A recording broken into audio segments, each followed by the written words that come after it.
안녕하세요. 저는 러시아에서 온 마리아입니다.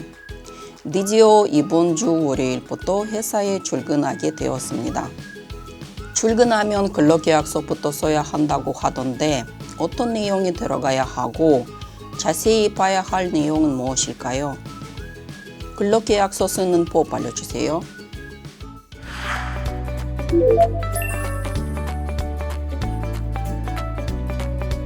안녕하세요. 이인영 노무사입니다. 이번 주 월요일에 출근을 하게 되었다는 마리아님의 사연을 들었는데요. 근로계약서 작성에 대한 걱정이 있어 보이네요.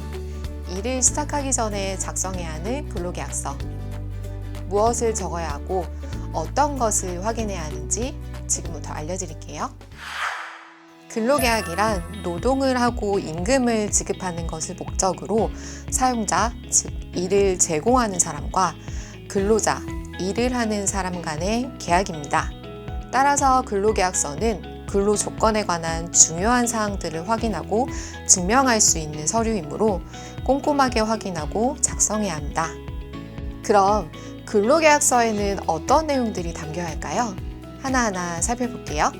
먼저 계약의 당사자인 사용자와 근로자의 정보를 적습니다. 그리고 언제부터 일하는지, 어디에서 일하는지, 어떤 일을 하는지 작성하면 되는데요. 만약 기간이 정해져 있는 기간제 근로자라면 근로계약 시작 날짜와 종료 날짜를 적어야 하고, 단시간 근로자라면 일하는 날짜, 요일, 시간을 반드시 적어야 합니다.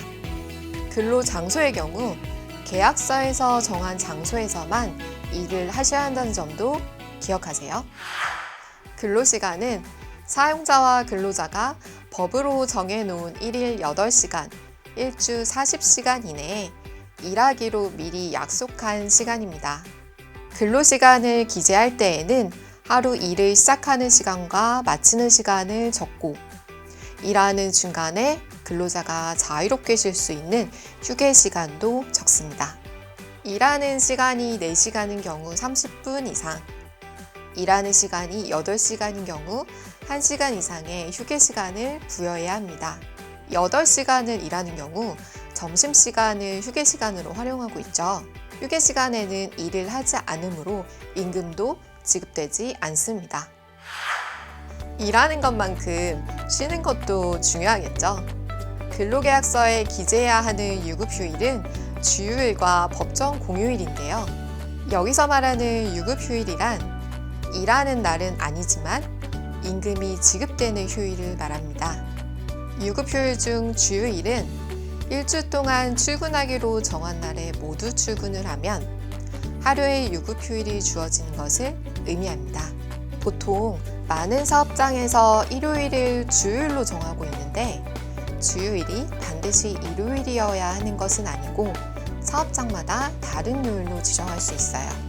법정 공휴일은 쉽게 말하면 일요일을 제외한 달력상 휴일, 빨간 날로 보시면 되는데요. 명절, 어린이날, 현충일 등이 포함되겠죠? 다만 법정 공휴일은 모든 사업장에 적용되는 것은 아닙니다.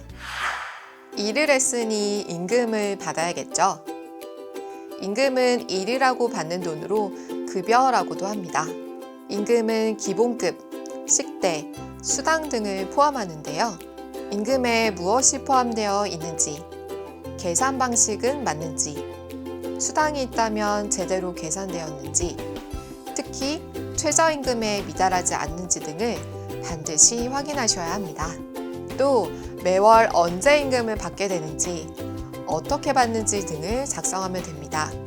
임금은 직접 현금으로 받는 방식보다 통장으로 받는 것이 더 안전합니다. 표준 계약서에는 포함하고 있지 않지만 연차유급 휴가 등은 근로기준법을 따르면 됩니다. 날짜와 서명까지 하면 계약서 작성이 마무리되는데요.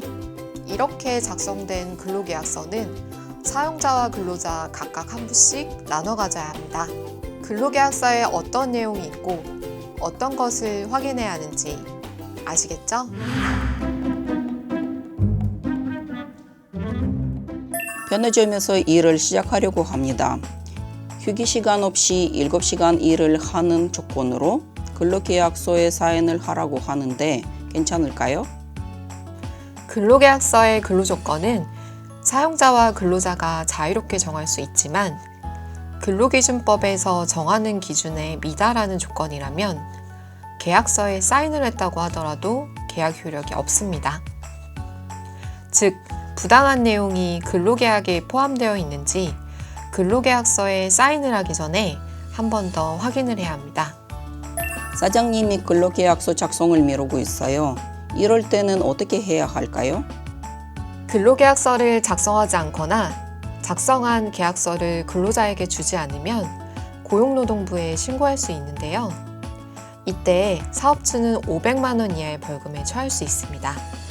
만약 사업주가 계속해서 근로계약서 작성을 미룬다면 근로시간, 임금 등이 적힌 채용 공고를 캡처해 두거나 근로조건 관련 내용을 확인할 수 있는 문자 등의 대화 내역을 보관하여 근로조건을 확인할 수 있도록 하는 것이 필요합니다.